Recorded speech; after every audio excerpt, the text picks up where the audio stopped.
नमस्कार साहित्य प्रेमियों, स्वागत है आपका मेरे YouTube चैनल माइलस्टोन एक्सप्रेशन पर। मैं वैष्णवी लेकर के आई हूँ आपके लिए प्रेमचंद जी की एक महान कालजयी रचना वासना की कड़ियाँ। बहादुर भाग्यशाली कासिम मुल्तान की लड़ाई जीतकर घमंड के नशे में चूर चला आ रहा था। शाम हो गई थी। लश्कर के लोग आरामगाह की तलाश में नजरें दौड़ाते थे, लेकिन कासिम को अपने नामदार मालिक की खिदमत में पहुंचने का शौक उड़ाए लिए आ रहा था। उन तैयारियों का ख्याल करके जो उसके स्वागत के लिए दिल्ली में की गई होगी, उसका दिल उमंगों से भरपूर हो रहा था। सड़कें बंधनवारों और झांडियों से सजी होंगी। चौराहों पर नौबत खाना अपना सुहाग राग लापेंगे। जो ही मैं सारे शहर के अंदर दाखिल रहूंगा, शहर में शोर मच जाएगा। तोपें अगवानी के लिए जोर शोर से अपनी आवाजें बुलंद करेंगी। हवेलियों के झरोखे पर शहर की चांद जैसी सुंदर स्त्रियां आंखें गड़ाकर मुझे देखेंगी और मुझ पर फूलों की बारिश करेंगी। जड़ाऊ हौदों पर दरबार के लोग मेरी अगवानी को आएंगे।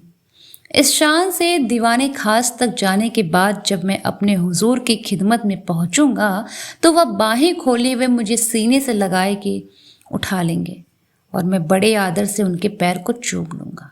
आह, वह शुभ घड़ी कब आएगी। कासिम मतवाला हो गया। उसने अपने चाव की बेसुधी में घोड़े को एड़ लगाई। कासिम लश्कर के पीछे था। घोड़ा एड़ लगाते ही आगे बढ़ा। कैदियों का झुंड पीछे छूट गया। घायल सिपाहियों की डोलियां पीछे छूटी। सवारों का दस्ता पीछे रहा। सवारों के आगे मुल्तान के राजा की बेगमों और मैं उन्हीं और शहजादियों की पंसे और सुखपाल थे। इन सवारियों के आगे पीछे हथियार बंद ख्वास राजाओं की एक बड़ी जमात थी। कासिम अपने रौ में घोड़ा बढ़ाए चला आ रहा था। यकायक उसे एक सजी हुई पालकी में से दो आंखें झांकती हुई नजर आई। क्रॉसिंग ठिठक गया। उसे मालूम हुआ कि मेरे हाथों के तोते उड़ गए। उसे अपने दिल में एक कंपकपी, एक कमजोरी और बुद्धि पर एक उन्माद सा अनुभव हुआ। उसका आसन खुद ब खुद ढीला पड़ गया। तनी हुई गर्दन झुक गई। नजरें नीची हुई। वो दोनों आंखें दो चमकते और नाचते हुए सितारों की तरह, जिनमें जादू का सा आकर्षण था, उसके आदिल के गोशे में बैठी। वह जिधर ताकता था वहीं दोनों उमंग की रोशनी से चमकते हुए तारे नजर आते थे। उसे बर्छी नहीं लगी, कटार नहीं लगी। किसी ने उस पर जादू नहीं किया, मंत्र नहीं किया। नहीं, उसे अपने दिल में इस वक्त एक मजेदार बेसुधी, दर्द की एक लज्जत, मीठी मीठी से एक कैफियत और एक सुहानी चुभन से भरी हुई रोने की सी हालत महसूस हो रही थी। उसका रोने को जी चाह रहा था। किसी दर्द की पुकार सुनकर शायद वह रो पड़ता, बेताब हो जाता। उसका दर्द का एहसास जाग उठा था, जो इश्क की पहली मंजिल है। क्षण भर के बाद उसने हुक्म दिया, आज हमारा यहीं कयाम होगा। आधी रात गुजर गई थी। लश्कर के आदमी मीठी नींद सो रहे थे। चारों तरफ मशालें जलती थीं और तिलासे के जवान जगह जगह पर बैठे जम्हाइयाँ ले रहे थे। लेकिन कासिम की आंखों में नींद न थी। वो अपने लंबे चौड़े पुरलफ्त खेमे में बैठा हुआ सोच रहा था, क्या इस जवान औरत को एक नज़र देख लेना कोई बड़ा गुनाह है। माना कि वह मुल्तान के राजा की शहजादी है और मेरे बादशाह अपने हरम को उससे रोशन करना चाहते हैं, लेकिन मेरी आरज़ू तो सिर्फ इतनी है कि उसे एक निगाह देख लूं, और वह भी इस तरह कि किसी को खबर भी ना हो, बस। और मान लो यह गुनाह भी हो तो मैं इस वक्त यह गुनाह करूँगा। अभी हजारों बेगुनाहों को इन्हीं हाथों से कत्ल करके आया हूँ। क्या खुदा के दरबार में गुनाहों की माफ़ी सिर्फ इसलिए हो जाएगी कि बादशाह के हुक्म से किए गए? कुछ भी हो, किसी नाज़नीन को एक नज़र देख लेना किसी की जान लेने से बड़ा गुनाह नहीं। कम से कम मैं ऐसा नहीं समझता। कासिम दीनदार नौजवान था। वह देर तक इस काम के नैतिक पहलू पर गौर करता रहा। मुल्तान को फतेह करने वाला हीरो दूसरी बाधाओं को क्यों ख्याल में लाता? उसने अपने खेमे से बाहर निकलकर देखा। बेगमों के खेमे थोड़ी ही दूर पर गड़े हुए थे। कासिम ने जानबूझकर अपना खीमा उसके पास लगाया था। इन खेमों के चारों तरफ कई मशालें जल रही थीं और 5 हबशी ख्वाजा सरा रंगी तलवारें लिए टहल रहे थे। कासिम आकर मसनद पर लेट गया और सोचने लगा, इन कमबख्तों को नींद न आएगी? और चारों तरफ इतनी मशालें जला रखी हैं, इनका गुल होना ज़रूरी है। इसलिए पुकारा, मसरूर। हुजूर फरमाइए, मशालें बुझा दो, मुझे नींद नहीं आती। हुजूर रात अंधेरी है। हाँ, जैसी हुजूर मर्जी की। ख्वाज सजारा चला गया और एक पल में सबकी मसाले बुझा दिया गया। अंधेरा छा गया। थोड़ी देर में एक औरत शहजादी के खेमे से निकल कर पूछा, मशरूम, सरकमार पूछती हैं ये मशाले क्यों बुझा दी गई? मशरूम बोला, सिपाही साहब की मर्जी है, तुम लोग होशियार रहना, मुझे उनकी नीयत साफ नहीं मालूम होती। कासिम उत्सुकता से व्यग्र होकर कभी लेटता था, कभी उठ के बैठ जाता, कभी टहलने लगता था, बार बार दरवाजे पर आकर देखता, लेकिन पांचों ख्वाजा सरा देवों की तरह खड़े नजर आ रहे थे। कासिम को इस वक्त यही धुन थी कि शहजादी का दर्शन कैसे भी हो। अंजाम की फिक्र, बदनामी का डर और शाही गुस्से का खतरा उस पुरजोर ख्वाहिश के नीचे दब गया। घड़ियाल ने 1 बजाया। कासिम यूं चौंक पड़ा जैसे कोई अनहोनी बात हो गई, जैसे कचहरी में बैठा हुआ कोई फरियाद अपने नाम की पुकार सुनकर चौंक पड़ता है। ओहो, 3 घंटों से सुबह हो जाएगी, खेमे उड़ जाएंगे 3 घंटों बाद, लश्कर कूच कर देगा। वक्त तंग है, अब देर करने की हिचकिचाने की गुंजाइश नहीं। कल दिल्ली पहुंच जाएंगे, अरमान दिल में ही रह जाएंगे। किसी तरह इन हरामखोर ख्वाजा सराओं को चकमा देना चाहिए। उसने बाहर निकलकर आवाज़ दी, मसरूर। हुजूर फरमाइए, होशियार हो ना? हुजूर पलक तर नहीं झपकी। नींद तो आती होगी, कैसी ठंडी ठंडी हवाएं चल रही हैं। जब हुजूर ही ने अभी तक आराम नहीं फरमाया तो गुलामों को कैसे नींद आएगी?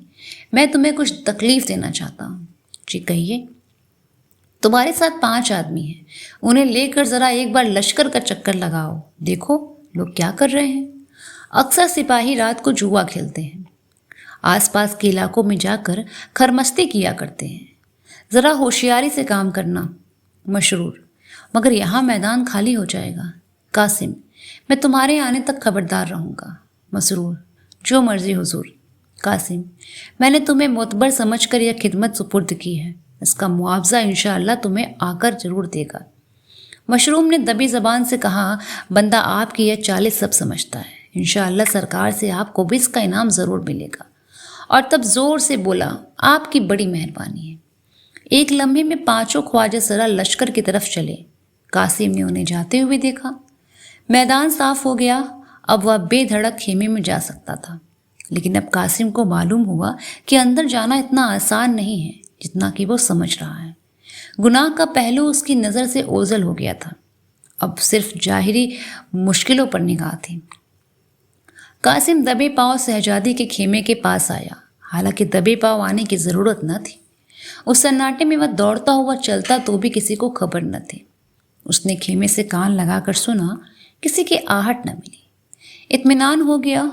तब उसने कमर से चाकू निकाला और कांपते हुए हाथों से खेमे की 2 रस्सियां काट डाली। अंदर जाने का रास्ता निकल गया। उसने अंदर की तरफ झांका, एक दीपक जल रहा था। 2 बंदियां फर्श पर लेटी हुई थीं और शहजादी एक मखमली गद्दे पर सो रही थी। कासिम की हिम्मत बढ़ी। वह सरक कर अंदर चला गया और दबे पांव शहजादी के करीब जाकर उसके दिलफरेब हुस्न का अमृत पीने लगा। उसे अब वह भय न था जो खेमे में आते वक्त था। उसने ज़रूरत पड़ने पर अपनी भागने की राह भी सोच ली थी। कासिम 1 मिनट तक मूरत की तरह खड़ा रहा, शहजादी को देखता रहा। काली काली लटें खुलकर उसके गालों को छिपाए हुए थीं, गोया काले काले अक्षरों से चमकता हुआ शायराना ख्याल छिपा हुआ था। मिट्टी की अस्त दुनिया में यह मज़ा, यह घुलावट, यह दीप्ति कहाँ? कासिम की आंखें इस दृश्य के नशे में चूर हो गईं। उसके दिल पर एक उमंग बढ़ने वाला था, उन्माद सा छा गया जो नतीजों से नहीं डरता। उत्कंठा ने इच्छा का रूप धारण किया। उत्कंठा में अधीरता थी और आवेश, इच्छा में एक उन्माद और पीड़ा का आनंद। उसके दिल में इस सुंदरी के पैरों पर सर मलने की, उसके सामने रोने की, उसके कदमों पर जान देने की, प्रेम का निवेदन करने की, अपने गम का बयान करने की एक लहर सी उठने लगी। वह वासना के भंवर में पड़ गया।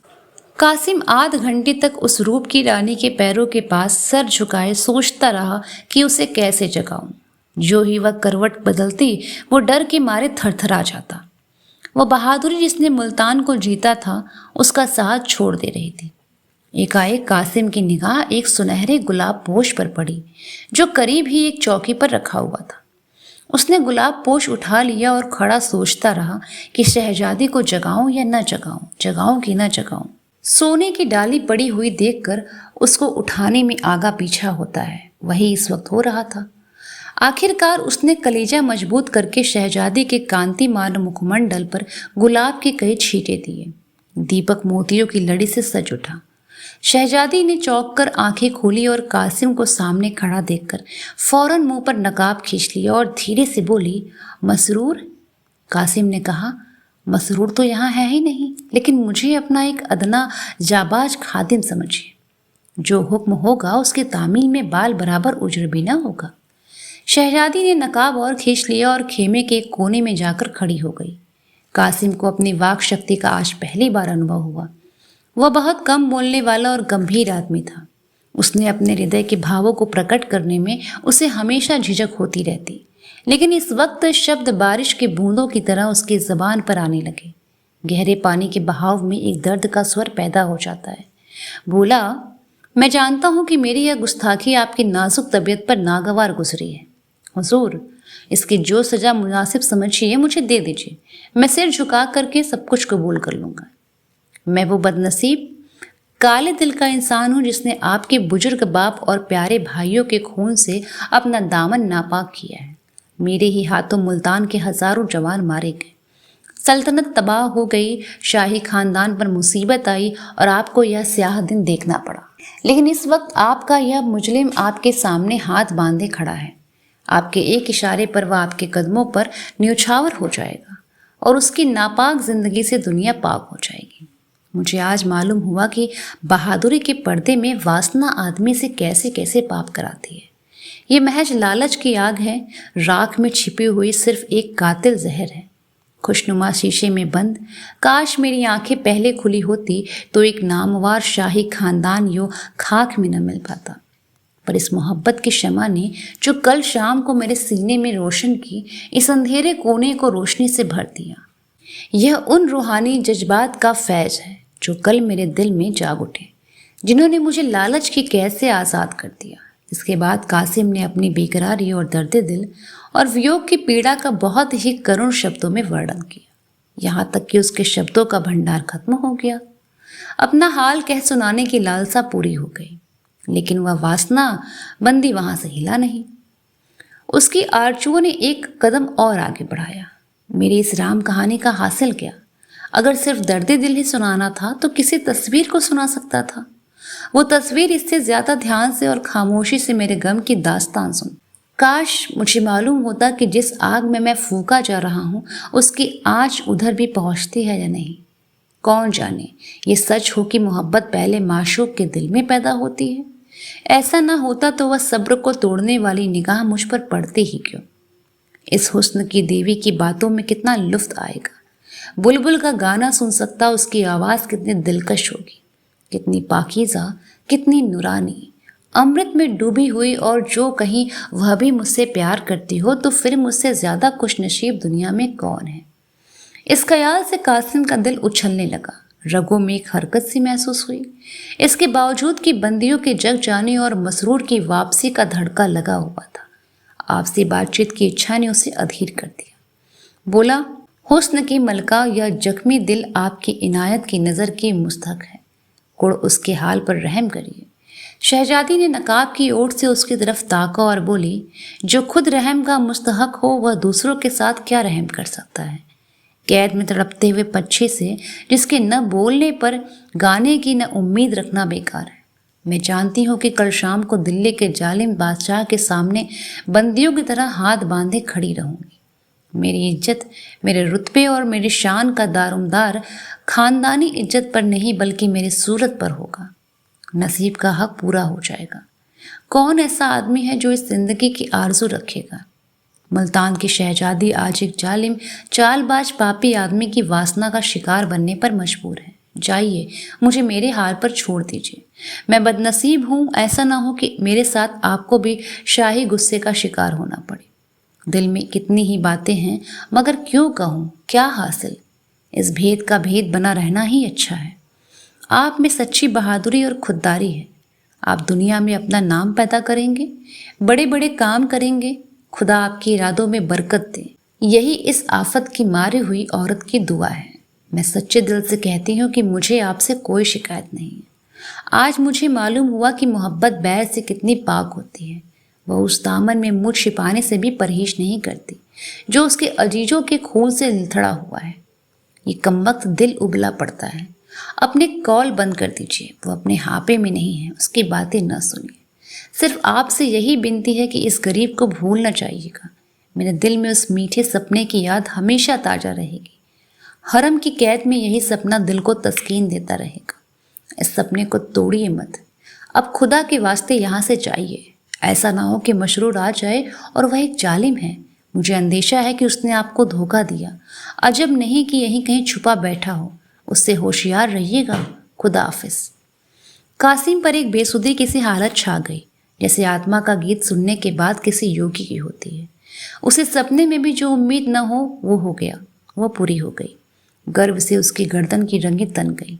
उसे मालूम हुआ कि दुनिया में मुझसे ज़्यादा भाग्यशाली दूसरा कोई नहीं। मैं चाहूँ तो उस रूप की वाटिका की बाहर लौट सकता हूँ, इस प्याले से मस्त हो सकता हूँ। ये कितना नशीला, कितनी मुबारक जिंदगी होती।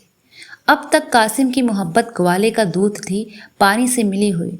शहजादी के दिल की तड़प ने पानी को जलाकर सच्चाई का रंग पैदा कर दिया। उसके दिल ने कहा, मैं इस रूप की रानी के लिए क्या कुछ नहीं कर सकता। कोई ऐसी मुसीबत नहीं जो झेल न सकूं, कोई ऐसा आग नहीं जिसमें कूद न सकूं। मुझे किसका डर है? बादशाह का। मैं बादशाह का गुलाम नहीं, उसके सामने हाथ फैलाने वाली नहीं, उसका मोहताज नहीं। मेरे जौहर की हर एक दरबार में कद्र हो सकती है। मैं आज इस गुलामी की जंजीर को तोड़ डालूंगा और उस देश में जा बसूंगा जहां बादशाह के फरिश्ते भी पर नहीं मार सकते। हुस्न की नेमत पाकर अब मुझे किसी और चीज़ की इच्छा नहीं। अब अपनी आरजुओं को क्यों गला घोटूं, कामनाओं को क्यों निराशा का ग्रास बनने दूं। उसने उन्माद की सी स्थिति में कमर से तलवार निकाली और जोश के साथ बोला, जब तक मेरे बाजुओं में दम है कोई आपकी तरफ आंख उठाकर भी देख नहीं सकता, चाहे वह दिल्ली का बादशाह ही क्यों ना हो। मैं दिल्ली के कूचे और बाजार में खून की नदी बहा दूंगा, सल्तनत की जड़ें हिला दूंगा, शाही तख्त को उलट पलट कर रख दूंगा और कुछ न कर सकूंगा तो मर मिटूंगा, पर अपनी आंखों से आपकी यह जल्लत न देखूंगा। शहजादी आहिस्ता आहिस्ता उसके करीब आई, बोली, मुझे आप पर पूरा भरोसा है, लेकिन आपको मेरी खातिर से जब्त और शब्र करना होगा। आपके लिए मैं महलरा की तकलीफ़ें और जुल्म सब कुछ सह लूँगी। आपकी मोहब्बत ही मेरी ज़िंदगी का सहारा है। ये यकीन कि आप मुझे अपनी लौंडी समझते हैं मुझे हमेशा संभालता रहेगा। जाने कौन तकदीर हमें फिर मिलाए। कासिम ने अकड़ कर कहा, आप दिल्ली जाएं ही क्यों, हम सुबह होते होते भरतपुर पहुंच सकते हैं। शहजादी, मगर हिंदुस्तान के बाहर तो नहीं जा सकते। दिल्ली की आंख का कांटा बनकर मुमकिन है कि हम जंगलों और वीरानों में जिंदगी के दिन काटें, पर चैन नसीब न होगा। असलियत की तरफ से आंखें न बंद कीजिए। खुदा न आपकी बहादुरी दी है, पर तेंगे इस्तीफाई भी तो पहाड़ से टकरा कर टूट ही जाती है। कासिम का जोश कुछ धीमा हो गया। भ्रम का पर्दा नजरों से हट गया। कल्पना की दुनिया में बढ़ बढ़कर बातें करना और बातें करना आदमी का गुण है। कासिम को अपनी बेबसी साफ दिखाई देने लगी। बेशक मेरी यह लंतारियां मजाक की चीज़ हैं। दिल्ली के शाह के मुकाबले में मेरी क्या हस्ती है। उनका एक इशारा मेरी हस्ती को मिटा सकता है। हसरत भरे लहजे में बोला, मान लीजिए हमको जंगलों और वीरानों में ही जिंदगी के दिन काटने पड़े तो क्या। मोहब्बत करने वाले अंधेरे कोने में भी चमन की सैर का लुत्फ उठाते हैं। मोहब्बत में वह फकीरों और दरवेशों जैसा अलगाव है जो दुनिया की नेमतों की तरफ आंख उठाकर भी नहीं देखता। शहजादी, मगर मुझसे ये मुमकिन नहीं है। अपनी भलाई के लिए आपको इन सब खतरों में क्यों डालूं। मैं शाही दिल्ली के जुल्मों की कहानियां सुन चुकी हूँ। उन्हें याद करके मेरे रोंगटे खड़े हो जाते हैं।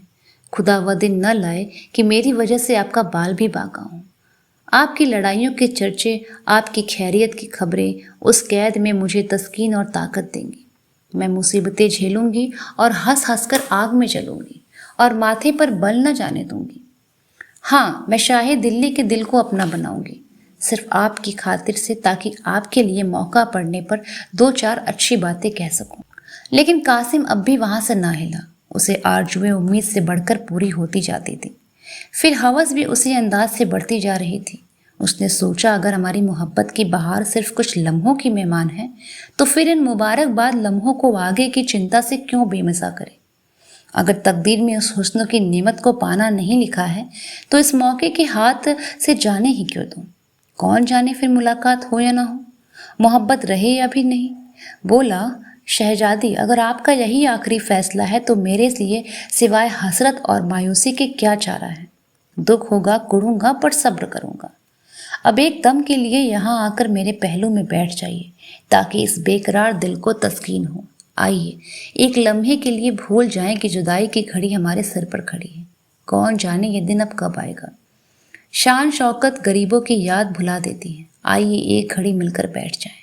अपनी जुल्फों की अंबरी खुशबू से जलती हुई रूह को तरावट पहुंचाइए। ये बाहें गलों की जंजीर बनाए जाएं। अपने बिल्लौर जैसे हाथों से प्रेम के प्याले भर भर कर पिलाइए। सागर के ऐसे दौर चले कि हम छक जाएं। दिलों पर सुरूर को ऐसा रंग चढ़ जाए कि जिस पर जुदाई की तुर्शियों का असर न हो। वो रंगीन शराब पिलाइए जो इस झुलसी हुई आरजुओं की खेती को सींच दे और यह रूह की प्यास हमेशा हमेशा के लिए बुझ जाए। मैं अगवानी के दौर चलने लगे। शहजादी की बिल्लौरी हथेली में सुर्ख शराब का प्याला ऐसा मालूम होता था जैसे पानी की बिल्लौरी सतह पर कमल का फूल खिला हो। कासिम दिनों दुनिया से बेखबर प्याले पर प्याले चढ़ाता जाता था जैसे कोई डाकू लूट के माल पर टूटा हुआ हो। यहाँ तक कि उसकी आंखें लाल हो गई, गर्दन झुक गई, पी पी कर मदहोश हो गया। शहजादी की तरफ वासना भरी आंखों से ताकता हुआ बाहें खोले बढ़ा की घड़ियाल ने 4 बजाए और कोच के डंके की दिल छेदने वाली आवाज़ें कान में आ गई। बाहें खुली की खुली रह गईं। लौंडिया उठ बैठी। शहजादी उठ खड़ी हुई और बदनसीब कासिम दिल की आरजुएं लिए खेमे से बाहर निकला। जैसे तकदीर के फैलादे पंजे ने उसे ढकेल कर बाहर निकाल दिया हो। जब अपने खेमे में आया तो दिल आरजुओं से भरा हुआ था। कुछ देर के बाद आरजुओं ने हवस का रूप भरा और अब बाहर निकला तो दिल हसरतों से पमाल गया।